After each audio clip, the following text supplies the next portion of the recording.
Hi everyone, welcome back. Thanks for joining us today. We've got a brand new story to share with you, so let's get started. My wife and I were together for over 25 years. 22 of those were married. There were no infidelities or major problems. We have 2 children, a pair of twins, a boy and a girl, who are 20 years old, a son, who is 19, and our youngest daughter, who is 15. I filed for divorce in mid-December and had her move out. She moved out of our home and back with her parents. I got a lot of voicemails, emails, and even handwritten letters from her saying how sorry she is about what she's done, but I never replied. When it finally dawned on her that I was really going through this and there was nothing she could do to stop it, she tried to. It's likely that she would have died had her parents not stayed at home to keep an eye on her.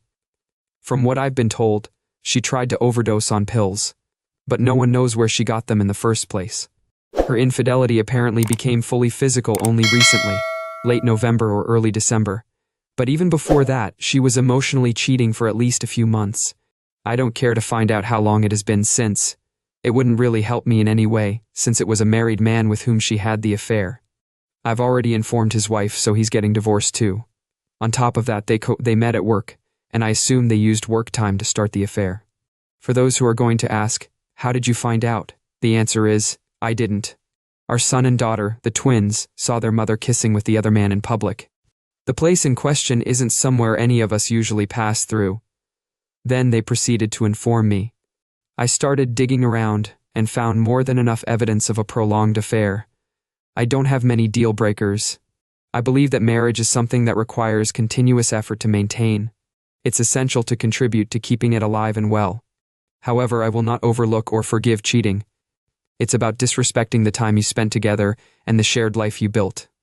It's a form of selfishness and cruelty.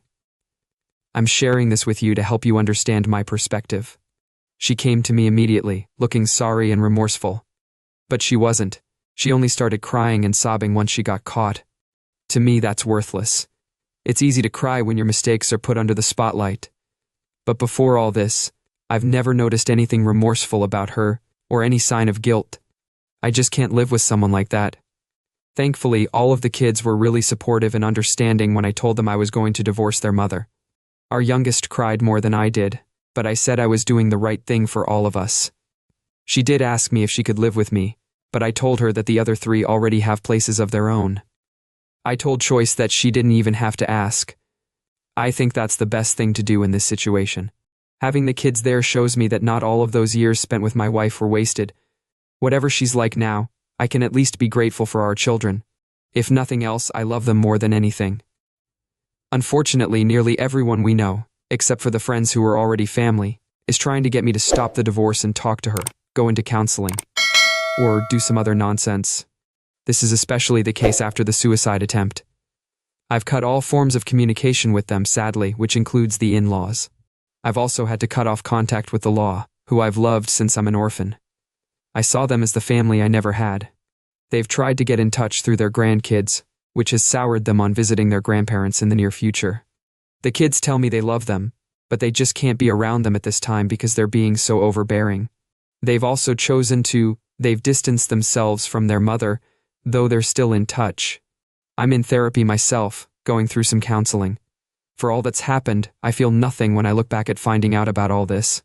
My therapist says I've numbed myself on purpose to help me get through this easier. I don't know if I'd have been able to do that before all this. If anyone had asked me how I felt about my marriage and wife, I'd probably have said I was as happy as I could be, with a big smile on my face. Now I have no feelings at all. When I heard about the suicide attempt, you might as well have told me the weather forecast for the day. I didn't feel anything. Not for me personally, anyway. I was angry about what this could have done to our children. But beyond that, I don't have any strong feelings about her suicide attempt. I'm not happy that she's realized how much she's ruined our lives, but I don't feel any empathy either. I just look at the situation and think, yes. And how is that any concern of mine? I'm not like that, or at least I don't think I was like that before all of this. My therapist assures me that I'm starting to feel a bit numb about it now, but I know that's part of the healing process. It's been more than a month, and I'm still not feeling anything about what happened. I'm not sure if that's good or bad. I'll just have to wait and see. The friends that stayed true to me aren't letting me spend much time alone. They understand that I do need some time for myself every now and then. Again, but they don't want me alone. It's all so different now. My main concern is about our kids. For now, they're avoiding her, of their own free will. I didn't influence them against their mother.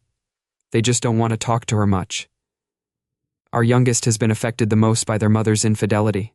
I've been thinking of maybe if we can't resolve this on our own, I think our kids would benefit from some therapy. What bothers me most is how badly they reacted to their mother's infidelity. I'm glad they did react negatively, because it shows they understand that adultery is serious and can destroy relationships. I'm concerned about the long-term effects on marriages and families. Will they get over this? Will they eventually form a tangible relationship with their mother? Will they heal? If you've been in a similar situation, please share your experiences. Thanks for watching. If you enjoyed this video, don't forget to like, comment, and subscribe for more stories like this. See you next time.